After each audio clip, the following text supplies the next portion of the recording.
தேவ சந்ததி, God's generation யாரு? நீங்களும் நானும் தான். ஆபிரகாமின் சந்ததிக்கு ஆண்டவர் வாக்கு பண்ணி இருக்கிறார், பூமியை சுதந்தரிப்பா என்று. அந்த சந்ததி யாரா? கிறிஸ்துவே அந்த சந்ததி.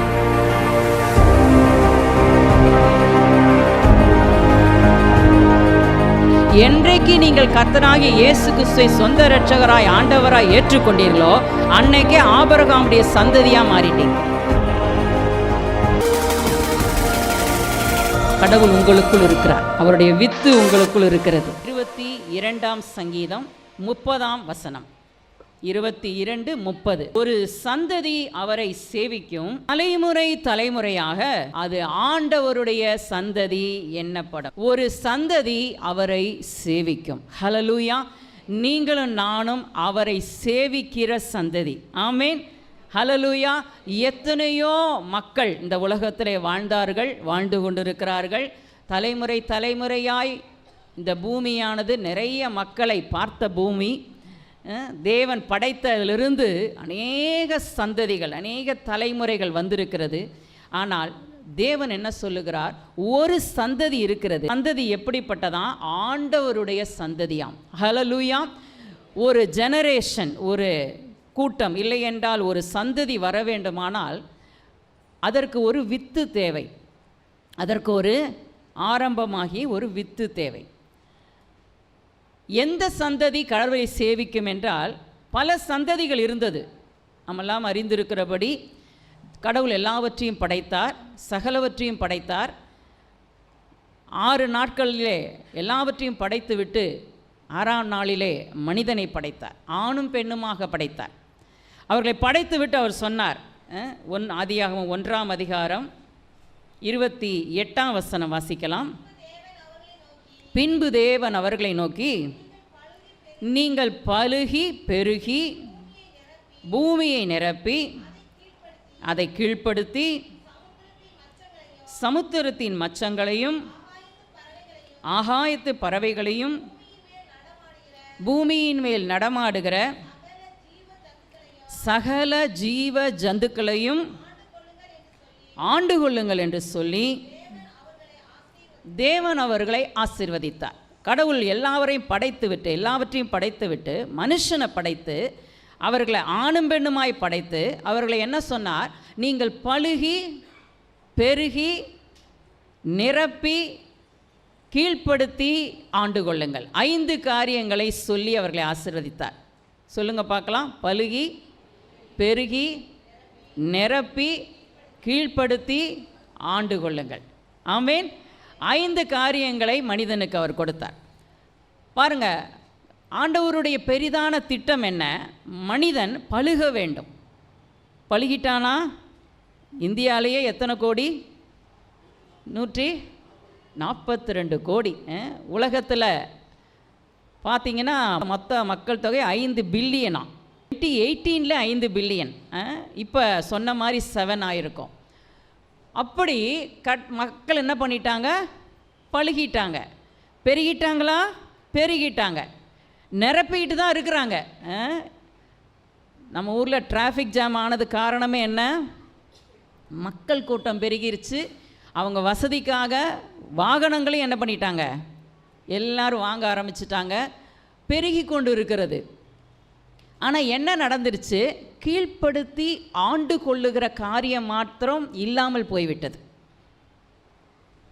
கீழ்ப்படுத்தி ஆண்டு கொள்ளுங்கள் என்று சொன்ன அந்த 2 காரியம் மாத்திரம் நடக்காமல் போயிருச்சு. என்னென்னா, ஆதாம் ஏவாளை ஆண்டவர் படைக்கும் போது 5 காரியம் சொன்னார். ஆனால் அவங்க பாருங்க, நமக்கெல்லாம் தெரிந்திருக்கிறபடி கர்த்தருடைய வார்த்தைக்கு கீழ்ப்படியாமல் போன பொழுது என்ன நடந்துச்சுன்னா, அதற்கு அப்புறம்தான் ஜலப்பிரளயம் வருது. நோவாவின் ஜலப்பிரளயம் வந்து எல்லாம் மூழ்கடிக்கப்பட்டு கடைசியில் பிழைச்சது யாரு தான்? நோவாவின் குடும்பம் மட்டும்தான். அவங்களுக்கிட்ட அவர் பேசும்போது பாருங்கள், அப்போ பூமியில் இருந்ததே நோவாவும் அவனுடைய குடும்பத்தினரும் தான். ஆதியாகமம் 9ஆம் அதிகாரம். இங்கே திரும்ப ஆண்டவர் அந்த நோவாவையும் அவன் குடும்பத்தையும் ஆசீர்வதிக்கிறார். என்ன சொல்லி ஆசீர்வதிக்கிறார்? வாசிக்கலாம்.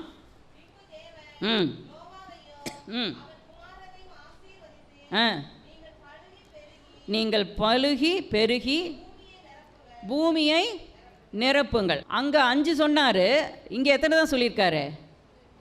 2. பலுகுங்கள், பெருகுங்கள், நிரப்புங்கள். 2 மிஸ் ஆயிடுச்சு. என்னது? கீழ்ப்படுத்தி ஆண்டு கொள்ளுவது. மனிதன் பாவம் செய்யும் பொழுது என்ன ஆயிடுது பாருங்களேன், ஆளுகையை அவன் இழக்கிறான். கண்ட்ரோல் பண்ணி ரூல் பண்ண வேண்டியவன், ராஜாவாக ஆட்சி செய்ய வேண்டியவன் பாவம் செய்யும் பொழுது, இல்லை என்றால் கீழ்ப்படியாமல் போகும் பொழுது, தேவனுக்கு எதிர்த்து நிற்கும் பொழுது, ஆண்டவருடைய வார்த்தையை அல்ல தட்டும் பொழுது, அவன் அரசனாய் வாழ வேண்டியவன் அடிமையாகி மாறிவிடுகிறான். இங்கே என்ன ஆயிடுச்சு? நோவா கிட்ட வரும் பொழுது 3 காரியம்தான். திரும்பி வாசிப்போம்.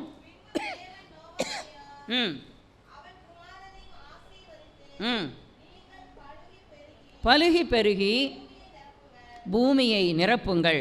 உங்களை பற்றிய பயமும் அச்சமும் பூமியில் உள்ள சகல மிருகங்களுக்கும் ஆகாயத்துள்ள சகல பறவைகளுக்கும் உண்டாயிருக்கும். பூமியிலே நடமாடுகிற யாவும் சமுத்திரத்தின் மச்சங்கள் யாவும் உங்களுக்கு கையளிக்கப்பட்டன. இதுக்கு அப்புறம்தான் பாருங்கள், அந்த நான்வெஜ்ஜெல்லாம் சாப்பிட்றதுக்கு என்ன பண்ணிட்டார் ஆண்டவர்? அளவு பண்ணுறாரு. 3ஆம் வசனம் வாசிங்க.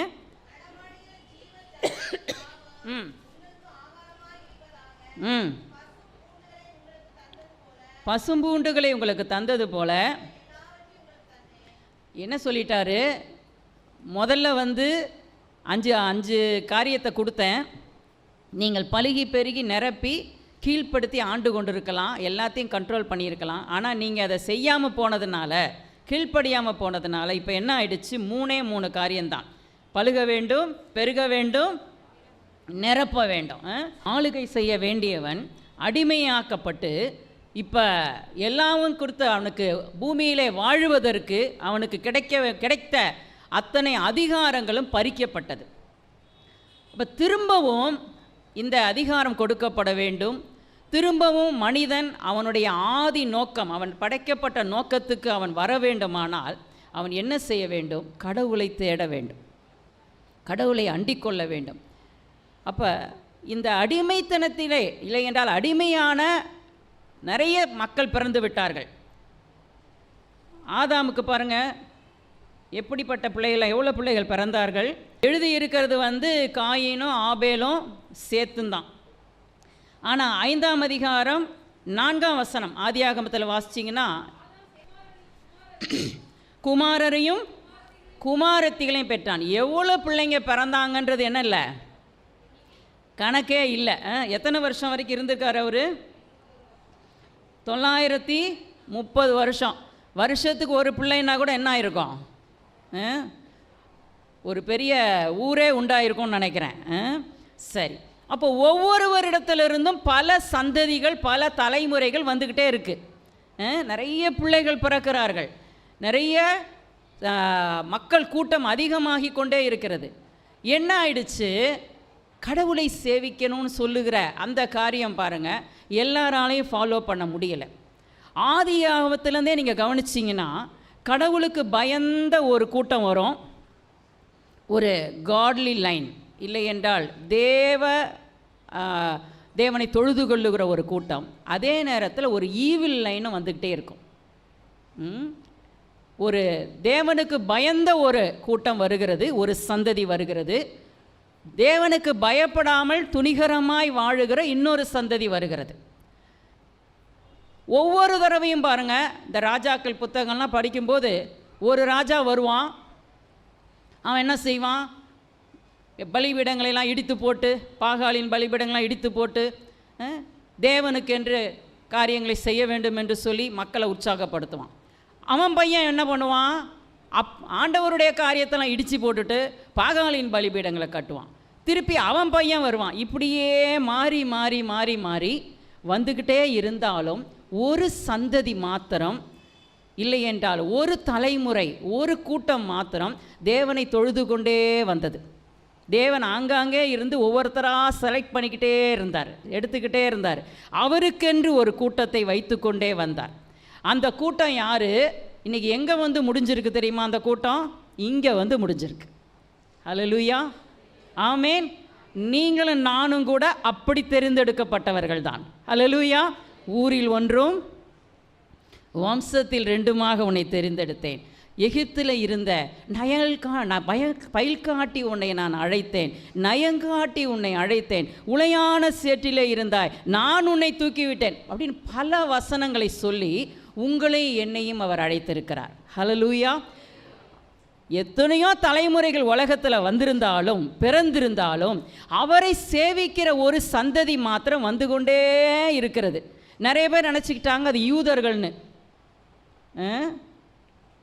இல்லைங்க, நீங்களும் நானும் தான் அந்த சந்ததி. ஹல்லேலூயா. தேவ சந்ததி, காட்ஸ் ஜெனரேஷன் யாரு? நீங்களும் நானும் தான். ஹல்லேலூயா. தேவனை தொழுது கொள்ளுக அவர் சொல்லுகிறார். சங்கீதம் 22 நம்ம வாசித்தோமே, ஒரு சந்ததி என்ன பண்ணுமாம்? அவரை சேவிக்கும். தலைமுறை தலைமுறையாக அது ஆண்டவருடைய சந்ததி என்னப்படும். ஒரு காட்ஸ் ஜெனரேஷன் இருக்கிறது. நீங்களும் நானும் தேவனுடைய சந்ததியாக இருக்கிறோம். நாம் அவரை தொழுது கொள்ளுகிறவர்களாக இருக்கிறோம். ஹல்லேலூயா. இப்படி நிறைய காரியங்கள் அடுத்த சந்ததிக்கு அடுத்த தலைமுறைகளுக்கு போகிறதோ அதுபோல் கடவுளை தொழுது கொள்ளுவதும் அடுத்த ஒரு சந்ததிக்கு இது தலைமுறை தலைமுறையாய் வந்து கொண்டே இருக்கும். நான் கூட பாருங்கள், ஆண்டவர் அறியாத ஒரு குடும்பத்தில் தான் நான் பிறந்தேன். 18 வயதில் தான் நான் கர்த்தராகிய இயேசு கிறிஸ்துவை என் சொந்த இரட்சகராக ஆண்டவராக ஏற்றுக்கொண்டேன். அது வரைக்கும் என்னெல்லாம் உலகத்தில் இருக்கோ அத்தனை சாமியை நான் கும்பிட்டேன். நான் வழக்கமாக சொல்கிறது என்னென்னா, இந்த வந்தவாசி பக்கம் ஒரு சாமி இருக்கும், அந்த இடத்துக்கு தான் நாங்கள் கும்பிடலை. அதுதான் நாங்கள் கும்பிடலை. ஏன்னா நாங்கள் ரட்சிக்கப்பட்ட பிறகு தான் அது உருவானதே. அதனால தான் கும்பிடலை. ஏன்னா பல சாமிகள் புதுசு புதுசாக உருவாகிக்கிட்டு தானே இருக்குது. சாமிகளும் உருவாகி கொண்டே இருக்கிறாங்க. நான் பாருங்கள், ஆண்டவராக இயேசு கிறிஸ்துவை 18 வயதிலே ஏற்றுக்கொண்டேன். எங்களுடைய பரம்பரையிலேயே எங்கள் வம்சத்திலேயே ஊழியக்காரி நான் தான். ஹல்லேலூயா. அதை நான் ரொம்ப சந்தோஷமாக சொல்லுகிறேன், பெருமையாக சொல்லுகிறேன். இந்த உலகத்தில் யாருக்காக என்ன வேணால் வேலை செய்யலாம், என்ன வேணால் தொழில் செய்யலாம், ஆனால் கடவுளுக்காக செய்கிற மாதிரி ஒரு பெரிய வேலை எதுவுமே கிடையாது. அவருடைய ஊழியத்தை செய்கிறதை விட ஒரு பெரிய வேலை, ஒரு பெரிய ஊழியம் எதுவுமே கிடையாது. ஹல்லேலூயா. அதுதான் பாருங்கள் மேன்மையானது. நான் டாக்டர் ஆகணும்னு நினச்சேன். ஆனால் இன்றைக்கி எத்தனையோ டாக்டர் என்கிட்ட ஜெபம் பண்ணிட்டு போகிறாங்க. ஆண்டவர் பாருங்கள் என்ன பயன்படுத்துகிறார். அவர் அநேகருக்கு நம்ம என்ன பண்ணுகிறார்? பயன்படுத்துகிறார். நான் அந்த 18 வயதில் எங்கள் குடும்ப பிரச்சனைகள் எல்லாவற்றினால எங்கள் அப்பா எங்களை விட்டுட்டு போயிட்டாங்க. எங்களுடைய சொந்தக்காரங்களாம் கைவிட்டு, நாங்கள் வணங்கின சாமிலாம் கைவிட்டு, நாங்கள் மதுரையில் இருந்தோம். டெம்பிள் சிட்டின்னு சொல்லுவாங்க. உலகத்தில் இருக்க அத்தனை சாமி அங்கே உண்டு. ஆனால் அந்த ஊரில் எங்களுக்கு உதவி செய்கிறதுக்கு ஒரு சாமி இல்லை. கடைசியில் நான் முடிவு பண்ணேன், நான் இந்த கவிதையெல்லாம் கொஞ்சம் எழுதுவேன். அப்படி எழுதும்போது பாருங்கள், ஒரு கவிதை நான் எழுதினேன். இல்லை மனசு உடஞ்சி போய் குடும்ப பிரச்சனை, தரித்திரம், வறுமை, படிக்க முடியல, எல்லாம் அப்பா விட்டுட்டு போயிட்டாங்க, சொந்தக்காரங்க விட்டுட்டு போயிட்டாங்க, சாமிக்கெல்லாம் நாங்கள் செய்ய வேண்டியதை செய்ய முடியலை, அதனால் சாமிக்கெல்லாம் எங்கள் மேலே கோபம் அப்படிலாம் சொல்லிவிட்டு நான் அந்த கவிதை எழுதும்போது பாருங்களேன், மனம் உடைய கண்டேன், மாத்திரை பாட்டிலை கண்டேன் அப்படின்னு எழுதினேன். அன்னைக்கு நிறைய எழுதினேன். இந்த 2 லைன் தான் உங்களுக்கு சொல்கிறேன். அப்போ பாருங்கள், எங்கள் அம்மா சிக்காக இருந்ததுனால டெய்லி 2 ஸ்லீப்பிங் டேப்லெட் போட்டு தான் தூங்குவாங்க. திடீர்னு ஒரு தம்பி வீட்டுக்கு எனக்கு மெடிக்கல் ஷாப்பில் வேலை கிடச்சிருக்குதுக்கா, நான் உங்கள்கிட்ட சொல்லிட்டு போகலான்னு வந்தேன். அப்போ எங்கள் அம்மா சொன்னாங்க, டெய்லி 2 மாத்திரை போய் வாங்கிட்டு இருக்கேன்ப்பா, நீ கொஞ்சம் 4-5 மாத்திரை கொஞ்சம் சேர்த்து கொண்டாந்து கூட. அப்போ எங்கள் அம்மா அந்த பையன் சொன்னான், 4-5 மாத்திரை என்னக்கா, ஒரு பாட்டிலே கொண்டு வந்து தரேன் அப்படின்னு சொல்லி 30 மாத்திரை ஸ்லீப்பிங் டேப்லெட் இருக்கிற ஒரு பாட்டிலை கொண்டு வந்து எங்கள் அம்மாட்ட கொடுத்தான். பாருங்கள், எங்கள் அம்மா அதை வாங்கி 2 மாத்திரையை போட்டுட்டு என்கிட்ட கொடுத்து, பத்திரமா மேலே தூக்கி எங்கேயாவது ஒழிச்சு வைமா, தம்பி தங்கச்சி கண்ணில் பட்டு தெரியாமல் சாப்பிட்டுட்டாங்கன்னா உயிரே போயிடும் அப்படின்னாங்க. இந்த பாட்டிலை கையில் வாங்கினேன் பாருங்கள், வாங்கின உடனே நான் எழுதின கவிதை எனக்கு ஞாபகம் வந்துருச்சு. மனம் உடைய கண்டேன், மாத்திரை பாட்டிலை கண்டேன். உடனே தீர்மானம் பண்ணேன், கும்பிட்றதுக்கு சாமி இல்லை, ஹெல்ப் பண்ண சொந்தக்காரங்க இல்லை, பொறுப்பாக கவனிக்க வேண்டிய அப்பாவும் இல்லை, நம்ம எதுக்கு அம்மாவுக்கு பாரமாக இருக்கணும், நம்ம செத்துடலான்னு சொல்லி விடிய காலம் 3:30 மணிக்கு எழுந்து 4 மாத்திரையாக 28 மாத்திரையும் போட்டுட்டு +1 படிச்சுக்கிட்டு இருந்தேன். அப்போ கிளம்பி ஸ்கூலுக்கு போயிட்டேன். போகும்போது பாருங்கள், நான் பேசிகிட்டே போகிறேன். எனக்குள்ளே அந்த மாத்திரையை போட்டதுனால நானே பேசிட்டு போகிறேன். நான் இப்போ போய்கிட்டுருக்கிறேன், வரும்போது என்னைய டெட் பாடியாக தூக்கிட்டு வருவாங்க, நான் அவ்வளோதான், இந்த ஸ்கூலை இனி பார்க்க மாட்டேன், இந்த பிரிட்ஜை இனி பார்க்க மாட்டேன் அப்படின்னு நான் பேசிக்கிட்டே போனேன். அங்கே போய் ஸ்கூலில் போய் வேலை படிக்கும்போது பாருங்கள், அப்போ என்னால் படிக்க முடியல, என்னால் கான்சன்ட்ரேட் பண்ண முடியல, தலை சுற்ற ஆரம்பித்தோன்னே நான் மயங்கி கீழே விழுந்தோன்னே என்னுடைய டீச்சர்ஸ் எல்லாம் வந்து என்னை தூக்கி எடுத்து என்னன்னு கேட்டு ஹாஸ்பிட்டலில் சேர்த்து அப்போ செக் பண்ணி ஒரு 2-3 மாத்திரையை மட்டும் டியூபெல்லாம் விட்டு எடுத்துட்டாங்க. ஆனால் அந்த மாத்திரை முழுசு எனக்கு வேலையே செய்யலை. நான் நினைக்கிறேன், இன்றைக்கி இப்படி வந்து பிரசங்கம் பண்ணணுன்றதுனால அந்த மாத்திரை வேலை செய்யலை போல். அன்னைக்கு ஆண்டவர் என் மேலே ஒரு நோக்கம் வைத்திருந்திருக்கிறார், திட்டம் வைத்திருந்திருக்கிறார். 22 மாத்திரை போட்டால் 12 மணி நேரம் தூங்குற என்னுடைய தாய் 28 மாத்திரையை நான் போட்டும் எனக்கு அது ஒன்றுமே செய்யலை. அது மட்டும் இல்லை, அதுக்கு அப்புறமும் பாருங்கள், எந்த வீடுகளுக்கு போனாலும் சரி, யாருடைய எந்த வியாதிக்கான மாத்திரையாக இருந்தாலும் சரி, திருடிட்டு வந்து நூற்றுக்கணக்கான மாத்திரைகளை நான் போட்டேன், நான் செத்துறணுன்னு. ஆனால் எந்த மாத்திரையுமே எனக்கு வேலை செய்யலை. இன்றைக்கு வரைக்கும் என்னை ஆண்டவர் உயிரோடு வைத்திருக்கிறார். இதெல்லாம் இப்போ யோசிக்கிறேன் நான். ஆனால் அன்றைக்கே பாருங்கள், தேவன் என்னை தெரிந்தெடுத்திருந்திருக்கிறார். ஒரு நாள் கடவுள் என்னோடு பேசினார். ஆண்டவர் என்னோடு தரிசனத்தில் பேசினார். ஒரு சகோதரன் மூலமாக எங்களுக்கு கர்த்தரோட வார்த்தை சொல்லப்பட்டது. அதற்கப்புறம் ஆலயத்துக்கு போகும்போது ஆண்டவர் என்னோடு பேசினார். சொன்னார், உன்னை நான் எனக்கென்று தெரிந்தெடுத்திருக்கிறேன், நீ அநேகருக்கு ஆசீர்வாதமாக இருக்கும்படி உன்னை நான் உயிரோடு வைத்திருக்கிறேன். இந்த வாலிப பிராயத்தில் உன்னை நான் தெரிந்தெடுத்ததினாலே அநேக வாலிபர்களுக்கு நீ ஆசீர்வாதமாக இருக்க வேண்டும் என்று சொல்லி ஆண்டவர் என்னோடு பேசி அநேக வாலிபர்களுக்கு என்னை ஆசீர்வாதமாய் வைத்தார். இந்த சென்னை பட்டணத்தில் கிட்டத்தட்ட 10 காலேஜில் நான் போய் ப்ரேயர் செல் நடத்தி நூற்றுக்கணக்கான பிள்ளைகளை ஆண்டவருக்குள்ளே நடத்தி எவ்ரி வீக்கு அவர்களை ஞானஸ்தானத்துக்குள்ளே நடத்தி இன்றைக்கு மோர் தென் 500 கேர்ள்ஸுடைய கான்டாக்ட்ஸ் எனக்கு இருக்கிறது. கர்த்தர் நல்லவர். ஆமேன், ஹல்லேலூயா. ஒரு சந்ததியாய் ஆண்டவர் என்ன பண்ணுகிறார், தெரிந்தெடுக்கிறார். நம்ம அவரை தேடி போகலைன்னாலும் அவர் என்ன பண்ணுகிறார், உங்களை என்னையும் தெரிந்தெடுக்கிறார். ஒரு சந்ததி அவரை சேவிக்கும், அது தேவனுடைய சந்ததி என்று சொல்லப்படுமாம். ஹல்லேலூயா. இந்த சந்ததி பாருங்க, ஒரு ஜெனரேஷன் வரணும்னா அங்கே வந்து ஒரு சீடு வேணும், ஒரு விதை வேணும். இந்த சீடு எங்கே இருந்தது, எது வந்து தேவனுடைய சந்ததி, யார் தேவனுடைய சந்ததி அப்படின்னா ஆதியாகமம் 3:15 வாசிக்கிறோம். உனக்கும் ஸ்திரீக்கும் உன் வித்துக்கும் அவள் வித்துக்கும் பகை உண்டாக்குவேன், அவர் உன் தலையை நசுக்குவார், அவர் குதிகாலை நீ நசுக்குவாய் என்றாய். பாருங்க, ஒரு வித்து இருந்தால்தான் ஒரு சந்ததி வரும். அந்த வித்து என்ன, அது ஸ்திரீயின் வித்தான். அந்த ஸ்திரீயின் வித்து யார், உங்களுக்கு எனக்கு நன்றாய் தெரியும். தலையை நசுக்கினவர், சத்துருவின் தலையை நசுக்கினவர் தான் அந்த ஸ்திரீயின் வித்து. ஹல்லேலூயா. சிலுவையிலே எல்லா காரியங்களையும் உரிந்து கொண்டு வெளியரங்கமான கோலமாக்கி அவனை வெற்றி சிறந்தார் என்று நம்ம கொலோசையரில் வாசிக்கிறோம். பாருங்கள், கொலோசையர் 2ஆம் அதிகாரம் 14ஆம் வசனம். நமக்கு எதிரடையாகவும் வாசிங்க. ம் ம் ம்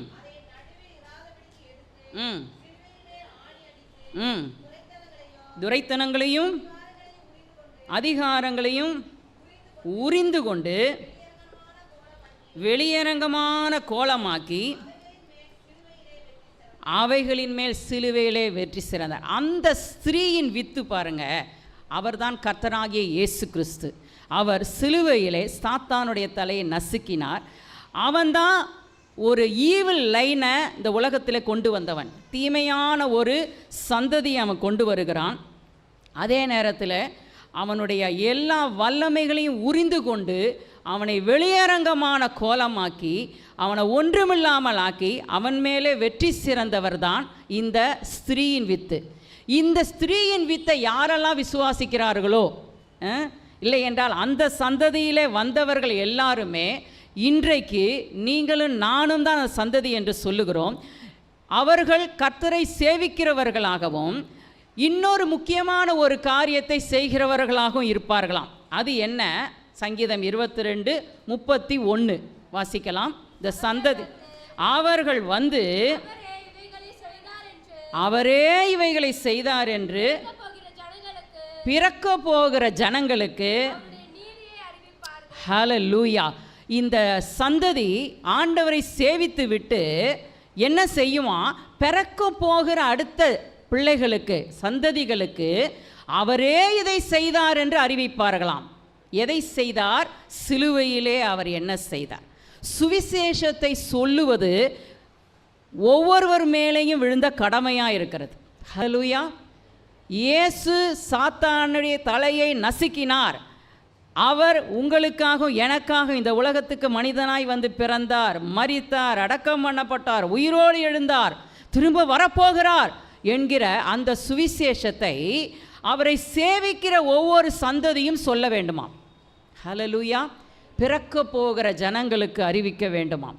வாலிபர்களாகிய பிள்ளைகளுக்கு நான் சொல்லுகிறேன், நீங்கள் இன்றைக்கு தேவனை தொழுது கொண்டிருக்கலாம், சேவித்து கொண்டிருக்கலாம், அதோடு முடிச்சிடக்கூடாது. அதுக்கப்புறம் ஒரு வேலை இருக்குது. ஆமேன். வெளியே போய் அவரை பற்றி சொல்ல வேண்டும். ஹல்லேலூயா. சுவிசேஷத்தை அறிவிக்க வேண்டும்.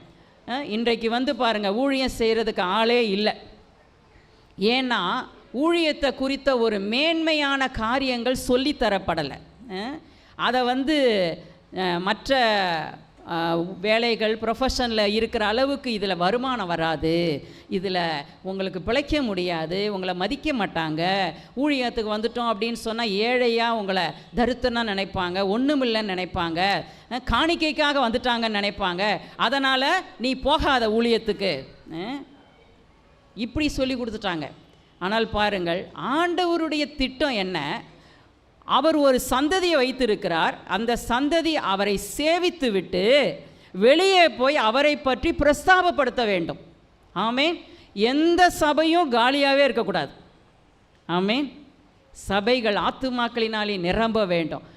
அநேக நேரம் என்ன நினச்சிப்பாங்கன்னா, ஐயா பாஸ்டர் ஐயா இருக்கார்ல, அவர் தான் முழு நேரம் ஊழியத்துக்கு அழைக்கப்பட்டிருக்காரு, அவர் ஊழியம் செய்யட்டும், அவர் என்ன பண்ணட்டும், ஆத்துமாக்களை ஆதாயம் பண்ணட்டும். அப்படி இல்லைங்க. ஒருத்தர் ஜோக்கா சொன்னார், ஆடு குட்டி போடுமா மேய்ப்பன் குட்டி போடுவாரான்னு கேட்டாங்க. யார் தான் குட்டி போடுவா? ஆடு தான் போடும். ஆமீன். பாருங்கள், ஆடுகள் வெளியில் போய் சொல்லணும். ஆமீன். கர்த்தரை பற்றி பேச வேண்டும். இன்றைக்கி வந்து சபையில் ஊழியத்தை குறித்த பாரமே இல்லாமல் போயிடுச்சு. ஊழியத்தை பற்றி செய்கிறதுக்கு, அந்த ஊழியம் செய்கிறன்ற எண்ணமே இல்லாமல் போயிடுச்சு. நிறைய மீடியாவும் மற்ற காரியங்கள் உள்ளே நுழைஞ்சு பாருங்கள், ப்ரையாரிட்டியே இல்லை. ஃபஸ்ட்டு ப்ரையாரிட்டி வந்து தேவனை தேட வேண்டும், அவரை பற்றி நான் சொல்ல வேண்டும் என்பதே இல்லாமல் போயிடுச்சு. எனக்குள்ளே அந்த பாரம் உண்டு பாருங்கள். நான் வாய்ப்பு கிடைச்சாலும் கிடைக்கலனாலும் கர்த்தருடைய வார்த்தையை பேசுவேன். வாய்ப்பே இல்லைனாலும் உருவாக்கியாவது பேசிடுவேன். எங்கே போனாலும் கர்த்தருடைய காரியத்தை சொல்லுவதிலே நான் அதுக்கு முக்கியத்துவம் கொடுப்பேன். எங்களுக்கு பைபிள் காலேஜ் நான் படிக்கும் பொழுது பாருங்கள், எங்களுக்கு கொடுத்த ட்ரைனிங் எப்படின்னா, அப்போல்லாம் வந்து டெய்லி 8லேருந்து 8:30 தான் அந்த நியூஸ் வரும் சன் டிவியில். அந்த நியூஸை பார்த்து ப்ரேயர் பாயிண்ட்ஸ் எடுக்கணும். அதுதான் எங்களுக்கு கொடுத்த வேலை. நியூஸிலேருந்து என்ன பண்ணணும், அந்த அரை மணி நேர செய்தியிலேருந்து ஜெப விண்ணப்பம் எடுத்துகிட்டு வரணும். அப்படி ட்ரெயின் ஆகிட்டதுனால இன்றைக்கும் எனக்கு பாருங்கள், எதை பார்த்தாலும் அதுலேருந்து நான் ஒரு ப்ரேயர் பாயிண்ட் எடுப்பேன். அந்த பாயிண்ட் எடுத்து அதுக்கு ஜெபம் பண்ணி உடனே அதுக்கு என்ன ஆக்ஷன் பண்ணணும்னு பார்ப்பேன். ஐயா சொன்னது போல் நாங்கள் நிறைய சோஷியல் ஒர்க்லாம் பண்ணுறதுக்கு ரீசன் என்ன, இன்ஸ்பைரேஷன் என்ன தெரியுமா? நடக்கின்ற நடப்பு செய்திகள் தான், பார்க்குற செய்திகள் தான். ஒரு தடவை எங்களுடைய சபையில் ஒரு சகோதரி, அவங்க விமன் போலீஸ் இருந்தாங்க. அவங்கக்கிட்ட கொஞ்ச நேரம் பேசினேன், எப்படி இருக்கிறீங்க என்னன்னு பேசினேன். அப்போ நான் கேட்டேன், உங்களுடைய ப்ரொஃபஷனில் எப்படி நீங்கள் இருக்கிறீங்க என்னன்னு கேட்கும்போது அவங்க வந்து கிட்டத்தட்ட ஒரு 6 மணி நேரம் என்கிட்ட பேசுனாங்க. எப்படிப்பட்ட பிரச்சனைகளெல்லாம் ஒரு பெண் போலீஸ் வந்து, ஒரு விமன் போலீஸ் வந்து சந்திக்கிறாங்க, அவங்களுக்கு இருக்கிற பிரச்சனைகள் என்னன்னு என்கிட்ட ஷேர் பண்ணாங்க. பாருங்கள், அது எனக்குள்ளே ரொம்ப ஒரு பாரத்தை கொண்டு வந்துச்சு. அவங்க சொன்னாங்க, எங்களை சில நேரம் ஹைவேஸில் நிறுத்திடுவாங்க, யாராவது அமைச்சருங்க வராங்கன்னு சொல்லிட்டு என்ன பண்ணிடுவாங்க, ஹைவேஸில் யூனிஃபார்மை போட்டுட்டு நாங்கள் நிற்கணும், மணிக்கணக்காக நிற்போம், ரெஸ்ட் ரூம் இருக்காது, தண்ணி இருக்காது, அவரும் சீக்கிரம் என்ன பண்ண மாட்டார், அமைச்சரும் வரவும் மாட்டார். உங்களுக்கு தான் தெரியுமே, அவங்க பாரிஸில் கிளம்பும் போதே தாம்பரத்தில் என்ன பண்ணிடுவாங்க, டிராஃபிக்கெல்லாம் அடைச்சிடுவாங்க. அந்த மாதிரி ரொம்ப அவங்க கஷ்டப்படுறதெல்லாம் நிறைய காரியங்கள் அவங்க சொன்னாங்க. அப்போ நான் தீர்மானம் பண்ணேன், இவங்களுக்காக நம்ம ஜெபம் பண்ணுவோம் அப்படின்னு. ஜெபம் பண்ணிவிட்டு ஒரு நாள் பாருங்கள், நான் கூகுளில் பார்க்குறேன், போலீஸ் டேன்னு ஒன்று இருந்துச்சு. டீச்சர்ஸ் டே தெரியும், மதர்ஸ் டே தெரியும், லவ்வர்ஸ் டே தெரியும், அதெல்லாம் தெரியும். ஆனால் போலீஸ் டே ஒன்று இருக்குது, தெரியுமா இருக்காது? அப்படி ஒன்று இருந்துச்சு.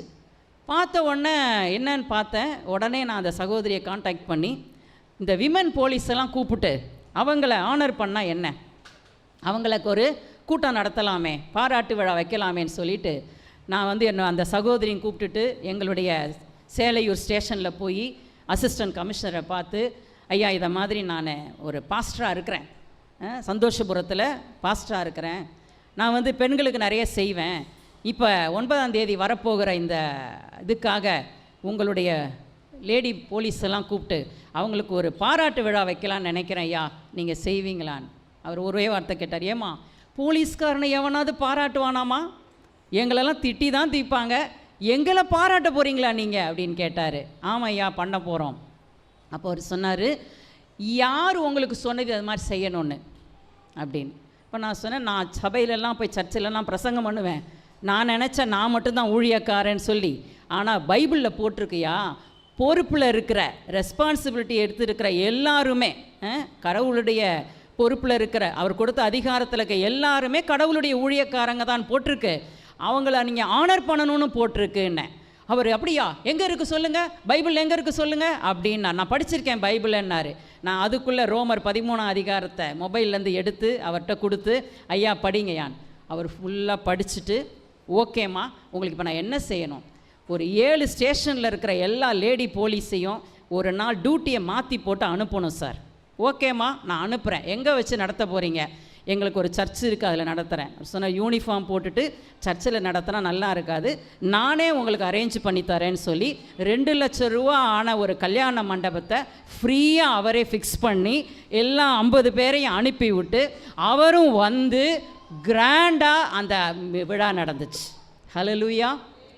அதில் நடந்த ஒரு பெரிய இது என்னென்னா, அவங்களுக்கு கிஃப்டெல்லாம் கொடுத்தோம், எல்லாம் கொடுத்துட்டு கடைசியாக நான் எழுப்பி நின்று சொன்னேன், நான் வந்து கர்த்தருடைய ஊழியத்தை செய்கிறேன், நான் பாஸ்டர், நீ வந்தீங்கன்னா வேலைக்கு வருவீங்க, நீங்களாம் வேலைக்கு வந்தீங்கன்னா நாங்களாம் தெருவில் பயம் இல்லாமல் நடக்கலாம், அதனால் கடவுள் உங்களை ஆசீர்வதித்து உங்களுக்கு சுகத்தையும் பலத்தையும் கொடுக்கணும்னு நான் ஜெபம் பண்ணன்னு போகிறேன், ஜெபம் பண்ண விரும்புகிறேன், நீங்கள் ஓகேன்னு சொன்னீங்கன்னா உங்களுக்கு ஜெபிக்கிறேன்னு. எல்லாரும் கை தூக்குனாங்க. அந்த ஐயா சொன்னார், அசிஸ்டன்ட் கமிஷனர், பண்ணுங்கம்மா ஜெபம் பண்ணுங்கம்மா அப்படின்னார். எல்லாரையும் ஆசீர்வதித்தேன். பரிசுத்த ஆவியானவர் இறங்கினார்.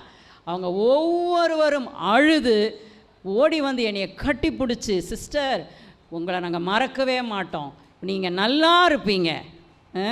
எத்தனை சர்ச்சில் நான் மெசேஜ் கொடுத்துருக்கேன், அந்த மாதிரி ஒருத்தருமே என்னை வாழ்த்தினதில்லை. ஆனால் அன்னைக்கு அவங்க வாழ்த்தினாங்க பாருங்கள், நீங்களும் உங்கள் பிள்ளைங்களும் நல்லா இருப்பீங்க சிஸ்டர், நல்லா இருப்பீங்கன்னாங்க. ஹல்லேலூயா. கர்த்தருடைய நாமம் மகிமைப்பட்டது. ஆமென். வாய்ப்பு கிடைக்கும் பொழுது அதை பயன்படுத்தி கொள்ளுவதற்காக தான் உங்களை என்னைய ஆண்டவர் அழைத்திருக்கிறார். ஆமென். ஒரு சந்ததி அவரை சேவிக்கும். ஜெபம் பண்ணிக்கிட்டே ஆண்டவர் ஆராதிச்சுக்கிட்டே ஸ்தோத்திரம் பண்ணிக்கிட்டே இருக்கக்கூடாது, அது ஒரு பார்ட்டு தான். அதை முடிச்சுட்டு வெளியிலே போய் கர்த்தருடைய வார்த்தையை பிரசங்கிக்க வேண்டும். ஆமென். வாய்ப்பு எப்போ கிடைக்குதோ அப்போல்லாம் அவரை பற்றி சொல்ல வேண்டும். போட்டிருக்கிறது. திரும்பி நம்ம அந்த சங்கீதம் 22 வாசிக்கலாம். 22 கடைசி வசனம், அவரே இதை செய்தார் என்று பிறக்க போகிற ஜனங்களுக்கு அவருடைய நீதியை அறிவிப்பார்கள். ஹல்லேலூயா.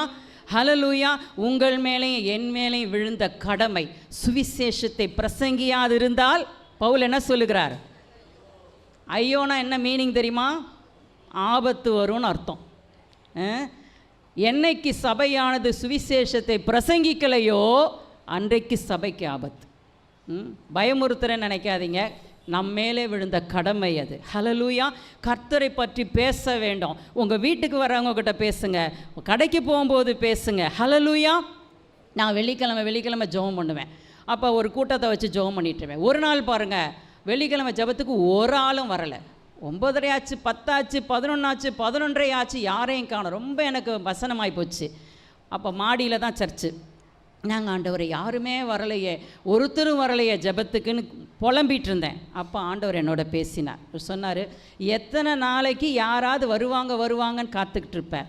நான் சந்திகளிலும் தெருக்களிலும் வீதிகளிலும் எவ்வளவு பேர் இருக்கிறாங்க, நீ இறங்கி போனார். உண்மையாகவே மாடியிலேருந்து இறங்கி நான் போய் கொஞ்சம் கையில் காசு எடுத்துகிட்டு எங்கள் வீட்டுக்கு முன்னாடி ஒரு சூப்பர் மார்க்கெட் இருக்குது, அதில் போய் ஏதாவது பார்ப்போன்னு உள்ளே போனேன். உள்ளே போகும்போது பாருங்கள், அங்கே ஒரு திருநங்கை நின்று கையேந்திட்டு இருந்தாங்க. அவங்கள கூப்பிட்டு இந்தாங்க அப்படின்னு அவங்களுக்கு கொஞ்சம் காசை கொடுத்துட்டு, நான் பாஸ்டராக இருக்கேன், உங்களுக்காகலாம் ஜெபம் பண்ணணும்னு நான் விரும்புகிறேன், உங்களுக்கு நான் ஜெபிச்சா நீங்கள் வருவீங்களா ஜெபத்துக்கு கூப்பிட்டா அப்படின்னு. உடனே அவங்க சொன்னாங்க, நான் கிறிஸ்டியன் சிஸ்டர், நாங்கள் 35 பேர் இருக்கோம், எங்களுக்கு நீங்கள் பைபிள் சொல்லி கொடுத்து ஜெபம் நடத்துவீங்களான்னு கேட்டாங்க. எனக்கு ஷாக்கு. சொல்கிறாங்க, நீங்கள் எங்களுக்கு ஜெபம் பண்ண முடியுமா? கட்டாயம் நான் வரேங்க அப்படி சொல்லிவிட்டு, உங்களுக்கு என்ன வேணும் சொல்லுங்கன்னு. எங்களுக்கு புடவை பிடிக்கும், காட்டன் சாரீ பிடிக்கும், பிரியாணி பிடிக்கும்னாங்க. ஓகே, நான் வாங்கிட்டு வரேன்னு சொல்லி அட்ரஸ் எல்லாம் வாங்கிட்டு 35 சாரியும் 35 பிரியாணி பாக்கெட் எடுத்துகிட்டு போகிறதுக்கு பயம். அவங்கள பார்த்தா எப்படி இருக்கும் நமக்கு சொல்லுங்கள்? கொஞ்சம் பயமாக தான் இருக்கும். அப்படி ஆண்டவரே தைரியத்தை கொடுங்க அப்படி சொல்லிவிட்டு என் கூட 2-3 பேரை கூப்பிட்டுட்டு அவங்க வீட்டுக்கு போனேன். போனால் ஒரு லேடிஸ் ஹாஸ்டல் மாதிரி இருக்குது, எல்லாரும் உட்காந்துருக்குறாங்க. என்னை பார்த்தோன்னே ஸ்தோத்திரம் சிஸ்டர், வாங்க சிஸ்டர் கூப்பிட்டாங்க. போனால் அருமையாக பாட்டு, அருமையாக ஜெபம், சூப்பராக அன்னைக்கு அவங்களுக்கு ஒரு பிரசங்கம் பண்ணி அவங்கள ஆண்டவருக்குள்ளே நடத்திட்டு மன மகிழ்ச்சியோடு நான் வந்தேன். ஹல்லேலூயா. உங்களுக்காகவும் எனக்காகவும் ஆத்துமாக்கள் காத்து கொண்டு இருக்கிறார்கள். ஆமீன். நம்ம தான் என்ன பண்ணிட்டோம், சிலது அப்படியே அந்த குதிரைக்கு கலிக்கம் போட்ட மாதிரி நமக்கு தெரிஞ்சதெல்லாம் வெறும் விபிஎஸ்ஸு, சண்டே கிளாஸு, சொல்லுங்கள், ஒரு 4 ப்ரோக்ராம் வச்சுருக்கோம். அந்த காலத்தில் இருந்தே என்னதான், அவ்வளோதான், அதுக்கு மேலே ஊழியமே கிடையாது. அப்படி இல்லை, உங்களை சுற்றி இருக்கிற மக்களுக்கு நீங்கள் ஊழியம் செய்ய வேண்டும். ஹல்லேலூயா. வாலிபர்களுக்கு நான் சொல்கிற ஆலோசனை அதான், நீங்கள் ஆண்டவரை சேவிக்கணும், அவரை வணங்க வேண்டும், அவரை ஆராதிக்க வேண்டும், அதே நேரத்தில் வெளியில் போய் அவரை பற்றி பேச வேண்டும். ஹல்லேலூயா. சின்ன சின்ன காரியங்களை வைத்து நீங்கள் பேசலாம். ஏனென்றால் ஆண்டவர் பாருங்கள், இந்த சந்ததிக்கு வாக்குத்தத்தங்களை கொடுக்கிறார். எப்படி கொடுக்கிறார்? ஆபிரகாம் மூலமாக கொடுக்கிறார். ஆபிரகாம் பாருங்களேன், அவனுக்கு ஈசாக்குன்னு ஒரு பையன் இருந்தான். அடுத்தது இஸ்மவேல் ஒரு பையன் பிறந்தானா, அவனும் இருந்தான். கேத்தூரால் என்பவளையும் அவன் கல்யாணம் பண்ணியிருந்தான், அவளுக்கும் பிள்ளைகள்லாம் இருந்தது. இத்தனை பிள்ளைகள் இருந்தாலும் ஆபிரகாமின் சந்ததி ஆசீர்வாதமாக இருக்கும் அப்படின்னு ஆண்டவர் சொன்னாரே. அந்த சந்ததி யார் அப்படின்னு கேட்டால் அவங்க 3 பேரையும் சொல்லலை. இல்லை என்றால் இன்றைக்கு மக்கள் சொல்லி கொண்டிருக்கிற யூதர்களை சொல்லலை. கலாத்தியருக்கு எழுதுகிற நிருபம் அந்த சந்ததி யார் என்று ஆண்டவர் சொல்லியிருக்கிறார் என்றால் 3ஆம் அதிகாரம் 16ஆம் வசனம் வாசிங்க. ஆபிரகாமுக்கும் அவனுடைய சந்ததிக்கும் வாக்குத்தத்தங்கள் பண்ணப்பட்டன, சந்ததிகளுக்கு என்று அநேகரை குறித்து சொல்லாமல் உன் சந்ததிக்கு என்று ஒருவனை குறித்து சொல்லியிருக்கிறார். வாசிங்க. அந்த சந்ததி யாராம்? கிறிஸ்துவே. ஆபிரகாமுக்கு ஆகார் மூலமாக பிறந்த இஸ்மவேல், சாரால் மூலமாய் பிறந்த ஈசாக்கு, கேத்துரால் மூலமாய் பிறந்த நிறைய பிள்ளைகள். அவங்க யாருமே அவன் சந்ததிகள் அவங்க கிடையாதான். ஆபிரகாமின் சந்ததிக்கு ஆண்டவர் வாக்கு பண்ணியிருக்கிறார், பூமியை சுதந்தரிப்பாய் என்று. அந்த சந்ததி யாரா? கிறிஸ்துவே அந்த சந்ததி. இயேசு தான் அந்த சந்ததியாம். அந்த காலத்துலேருந்து அப்படியே ஒரு லைன் வந்துச்சுன்னு சொன்னேன் பார்த்தீங்களா, அந்த டிவைன் லைன் வந்துச்சு பார்த்தீங்களா. அந்த லைன் எங்கே முடிஞ்சதுன்னா கிறிஸ்துவிலே முடிகிறது. சரி, அதற்கப்புறம் கிறிஸ்துவை விசுவாசிக்கிற, இயேசு கிறிஸ்துவை விசுவாசிக்கிற விசுவாச மார்க்கத்தார் எவர்களோ, அதே இதில் வாசிக்கிறோம். 7ஆம் வசனம் வாசிங்க. விசுவாச மார்க்கத்தார்கள் எவர்களோ அவர்களே விசுவாசிங்கள்னு அல்லேலூயா சொல்லலாம். இன்னொரு தடவை சொல்லலாம், இன்னொரு தடவை சொல்லலாம். நீங்கள் தாங்க அந்த சந்ததி. ஆமேன். நீங்கள் தான் அந்த ஆபிரகாமினுடைய பிள்ளைகள். ஆமேன். நீங்கள் தான் விசுவாச மார்க்கத்தார். சொல்கிறாரு, யாரெல்லாம் இயேசுவை விசுவாசித்தார்களோ அவர்கள் எல்லாரும் புறஜாதியாக இருந்தாலும். அதே அதிகாரத்தில் 14 பாருங்கள், ஆபிரகாமுக்கு உண்டான ஆசீர்வாதம் என்னவா? கிறிஸ்து இயேசுவினால் புறஜாதிகளுக்கு வரும்படியாகவும் ஆவியை குறித்து சொல்லப்பட்ட வாக்குத்தத்தத்தை நாம் விசுவாசத்தினாலே பெரும்படியாகவும் இப்படி ஆயிற்று. என்றைக்கு நீங்கள் கர்த்தராகிய இயேசு கிறிஸ்துவை சொந்த இரட்சகராய் ஆண்டவராய் ஏற்றுக்கொண்டீர்களோ அன்னைக்கே ஆபிரகாமுடைய சந்ததியாக மாறிட்டீங்க. ஆமேன். ஆபிரகாமுடைய பிள்ளையாக மாறிட்டீங்க. ஆபிரகாமுக்கு ஆண்டவர் ஒரு வார்த்தை கொடுத்தார், வாக்குத்தத்தம் கொடுத்தார். என்ன தெரியுமா? ஆதியாகமம் 12ஆம் அதிகாரம் 2ஆம் வசனம் வாசிங்க. நான் உன்னை பெரிய ஜாதியாக்கி உன்னை ஆசீர்வதித்து உன் பேரை பெருமைப்படுத்துவேன், நீ ஆசீர்வாதமாக இருப்பாய். அப்படின்னா என்ன? நீ தான் ஆசீர்வாதம். எல்லாரும் சொல்லுங்கள், நான் தான் ஆசீர்வாதம். எல்லாரும் சொல்லுங்கள், நான் தான் ஆசீர்வாதம்.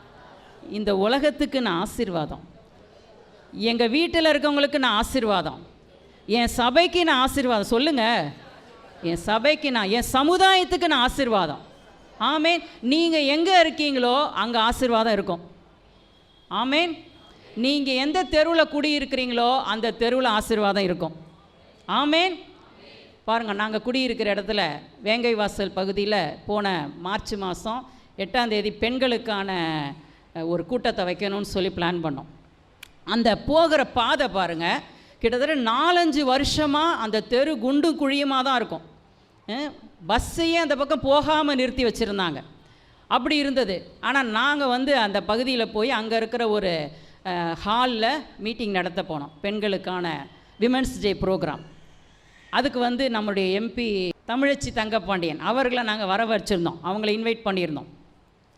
அவங்க வராங்கன்ன உடனே நைட்டோட நைட்டாக ரோடு போட்டு 4 வருஷமாக குண்டும் குழியுமா இருந்த ரோடு என்ன ஆயிடுச்சு? நல்லா ஆயிடுச்சு. ஆமேன். நாங்கள் நடத்த போனது பெண்களுக்கான கூட்டம்தான், விமென்ஸ் டே செலிப்ரேஷன் தான். ஆனால் பாருங்கள், நம்ம ஒரு முயற்சி எடுக்கும்பொழுது கடவுள் நம்மோடு கூட இருந்து பாதையவே சரி பண்ணிட்டார். ஹல்லேலூயா. நாங்கள் குடியிருக்கிற வீட்டில் 2வது தெருவுன்னு ஒன்று கிடையவே கிடையாது. நாங்கள் வந்தப்போ நான் தான் கத்தி எல்லாத்தையும் எடுத்துகிட்டு போய் பட்டை இதெல்லாம் எடுத்துகிட்டு போய் க்ளீன் பண்ணி 2nd ஸ்ட்ரீட்டுன்னே ஒன்றை போட்டேன். இன்றைக்கி எங்களுக்கு விஜிபி சந்தானமல் நகர் 2nd ஸ்ட்ரீட்டுன்னு ஒன்று இருக்குதுன்னா அதை நாங்கள் தான் போட்டது. நீங்கள் இருக்கிற இடத்துல ஆண்டவர் உங்களை ஆசீர்வாதமாய் வைப்பார். ஆமேன். நீங்கள் எங்கே போனாலும் நீங்கள் தான் ஆசீர்வாதம். ஆமேன் சொல்லுங்கள். நிறைய ஐயோ நான் சாபத்தின் சின்னமாக பிறந்து வந்திருக்கிறேன் எங்கள் வீட்டில். இல்லை, இயேசுவை நீங்கள் விசுவாசிப்பதினாலே ஆபிரகாமின் சந்ததியாக இருப்பதினாலே ஆபிரகாமுக்கு சொன்ன வாக்குத்தத்தம் உங்களுக்கும் எனக்கும் உரியது. ஆமேன். நீ ஆசீர்வாதமாக இருப்பாயின்னு சொல்லிட்டாரு. அதனால் நீங்கள் எங்கே போனாலும் எப்படி தான் இருப்பீங்க? ஆசீர்வாதமாக தான் இருப்பீங்க. தரித்திரம் பிடிச்ச வீட்டுக்கு கல்யாணம் பண்ணி நீங்கள் போனால் கூட அந்த வீடை நீங்கள் ஓஹோன்னு ஆக்கிடுவீங்க. ஆமேன். எந்த ப்ரொஃபஷனாக இருந்தாலும் சரி, கம்பெனியில் சொல்லுவாங்க, நீங்கள் வந்த பிறகு தாங்க எங்கள் கம்பெனி நல்லா இருக்குது. ஆமேன். நீங்கள் எங்கே போனாலும் அந்த ஆசீர்வாதம் உங்கள் மேலே இருக்குது பார்த்தீங்களா, அது அப்படியே ஸ்ப்ரெட் ஆகும். ஹல்லேலூயா. ஆமேன். உங்கள் மேலே இருக்கிற அந்த ஆசீர்வாதம் கட்டாயம் அநேகரை சந்திக்கும். இது ஒரு பெரிய பிளஸ்ஸிங். 2வது பாருங்கள், சொல்லி நான் முடிக்கிறேன். 1 யோவான் 3ஆம் அதிகாரம் 9ஆம் வசனம் வாசிங்க. தேவனால் பிறந்த எவனும் பாவம் செய்யான், ஏனெனில் அவருடைய வித்து அவனுக்குள் தரித்திருக்கிறது. அவன் தேவனால் பிறந்தபடியினால் பாவம் செய்ய மாட்டான். என்ன தெரியுமா? நீங்கள் கர்த்தருடைய சந்ததியாக இருக்கிறதுனால, அவருடைய வித்து உங்களுக்குள்ளே இருக்கிறதுனால உங்களால் பாவம் செய்ய முடியாது. ஆமேன். ஆமேன் சொல்லுங்கள். ஏன்னா அந்த உள்ளே இருக்கிற அந்த வித்து பாருங்கள், அந்த சீடு என்ன பண்ணும் தெரியுமா? அந்த சீடுக்குரிய குணத்தை தான் கொண்டு வரும். ஆமேன். கடவுள் என்ன பண்ணுறார் தெரியுமா? நீங்கள் ரட்சிக்கப்படும் போது, அவரை ஏற்றுக்கொள்ளும்போது உங்கள் டிஎன்ஏவையே மாற்றிடுறார். தெய்வீக டிஎன்ஏவாக வந்துருச்சு. ஆண்டவருடைய ஜீவன் உள்ள வந்துருச்சு. அதனால் பாருங்கள், பாவம் உங்களை டிஸ்டர்ப் பண்ணவோ, இல்லை என்றால் பாவம் உங்களை தொந்தரவு பண்ணவோ, இல்லை என்றால் நீங்கள் பாவம் செய்யவோ முடியவே முடியாது. அது எப்படிங்க இந்த உலகத்தில் அப்படி இருக்க முடியுமா? முடியுங்க. பாருங்களேன், ஆண்டவர் அதற்கு ஒரு பரிகாரமாக அதை காம்பன்சேட் பண்ணபடி என்ன பண்ணிட்டார்? தெய்வீக அன்பை உங்களுக்குள்ளே ஊற்றிவிட்டார். ஹல்லேலூயா. கர்த்தருடைய பிள்ளைகள் தெய்வீக அன்பினாலே நிரப்பப்பட்டவர்களாய் மாறி விடுகிறோம். ரோமர் 5:5 வாசிக்கும் போது போட்டிருக்குது, பரிசுத்த ஆவியின் மூலமாக அந்த அன்பு உங்கள் இருதயங்களில் ஊற்றப்பட்டிருக்கிறபடியால் அந்த நம்பிக்கை நம்மை வெட்கப்படுத்தாது. என்ன செய்யுமா? இந்த அன்பு உள்ளே இருக்குன்னு வச்சுக்கோங்களேன், இந்த தெய்வீக அன்பு வந்த பிறகு நான் மற்றவர்களுக்கு தீமை செய்ய மாட்டேன். ஆண்டவர் என்ன பண்ணுகிறார்? ஒரு பெரிய தயவை எனக்கு காட்டி விடுகிறார். பாவம் செய்யாதபடிக்கு என்னை தடுத்து நிறுத்தக்கூடிய தெய்வீக தயவு என் மேலே வேலை செய்கிறது, உங்கள் மேலே வேலை செய்கிறது. ஹல்லேலூயா. பாருங்க, நான் சகோதரியை நேசிக்கிறேன்னு வச்சுக்கோங்களேன், அவங்க பர்ஸ்லேருந்து காசை நான் திருட மாட்டேன். அப்படி தானே? தேவை உள்ளவர்களுக்கு நான் கொடுப்பேன். அப்போ நிறைய நேரம் பாருங்கள், இந்த பாவம் நம்மை மேற்கொள்ளாமல் இருப்பதற்கு ஆண்டவர் வைத்திருக்கிற வழி என்ன தெரியுமா? அவருடைய ஜீவன் உள்ளே இருந்து வேலை செய்யும், அந்த வித்து வேலை செய்யும். ஏன் கிறிஸ்தவர்கள் வித்தியாசமானவர்களாக இருக்கிறோம்? ஏன் நம்மளால் பொய் சொல்ல முடியலை? உலகத்தாரே சொல்கிறாங்க அவங்க பொய் சொல்ல மாட்டாங்கங்க, அவங்க கிறிஸ்டியனுங்க. கேட்டிருக்கீங்களா? அவங்க திருட மாட்டாங்கங்க, அவங்க கிறிஸ்டியனுங்க. ஒரு சிலர் அதுக்கு விதிவிலக்காக இருக்கிறாங்க தான், ஆனால் எல்லாரும் அல்ல. நீங்களும் நானும் பாருங்கள், கர்த்தருடைய சந்ததியாக இருக்கிறோம், அவரை சேவிக்கிறவர்களாக இருக்கிறோம், ஒரு தெய்வீக சந்ததியாக இருக்கிறோம். உங்களை என்னையும் ஆண்டவர் ஆசீர்வதித்து பாவமே செய்ய முடியாத ஒரு நிலைக்கு கொண்டு போய் விடுவார். ஹல்லேலூயா. ஏன் வேச்சித்தனம் பண்ண முடியல? ஏன் விக்கிரகாராதனை பண்ண முடியல? ஏன் திருட முடியலன்னா, உள்ளே இருக்கிற அந்த வித்து வேலை செய்து கொண்டு இருக்கிறது. ஹல்லேலூயா. பொய் சொல்றதுக்கு ஏன் நம்ம தயங்குறோம்? உள்ள அந்த வித்து இருக்கு. ஆமேன். தெய்வீக பயம் உள்ள இருக்கு. கடவுளை நாம் அவர் நம்ம க்ளோஸாக இருக்கிறாரு, அவர் பார்த்துக்கிட்டு இருக்கிறாரு, என் கூட இருக்காரு. அதனால் என்னால் என்ன பண்ண முடியாது? பாவம் செய்ய முடியாதுங்க. ஹல்லேலூயா. வாலிப பிள்ளைகளுக்கு ஒரு ஆலோசனை, கடவுள் உங்களுக்குள் இருக்கிறார், அவருடைய வித்து உங்களுக்குள் இருக்கிறது. ஆமேன். அவரே உங்களுக்குள் வாசமாக இருக்கிறார். நீங்கள் போய் நின்னீங்கன்னா நீங்கள் ஆசீர்வாதமாக தான் இருப்பீங்களே தவிர பாவத்தை அட்ராக்ட் பண்ணுறவங்களா இருக்க மாட்டீங்க. ஹல்லேலூயா. கர்த்தர் நல்லவர். ஆமேன். இன்றைக்கி நான் சபைக்கு என்ன சொல்லணும்னு நான் கேட்டபொழுது ஆண்டவர் அதான் சொன்னார், இவர்கள் எல்லாம் தேவனுடைய சந்ததி, அவர்கள் தேவனை சேவிக்கிற சந்ததி. கடவுள் பார்த்து சொல்லுவாராம், இது ஏன் ஜெனரேஷன், காட்ஸ் ஜெனரேஷன். ஹல்லேலூயா. நீங்களும் நானும் தேவனுடைய சந்ததி. ஆமேன்.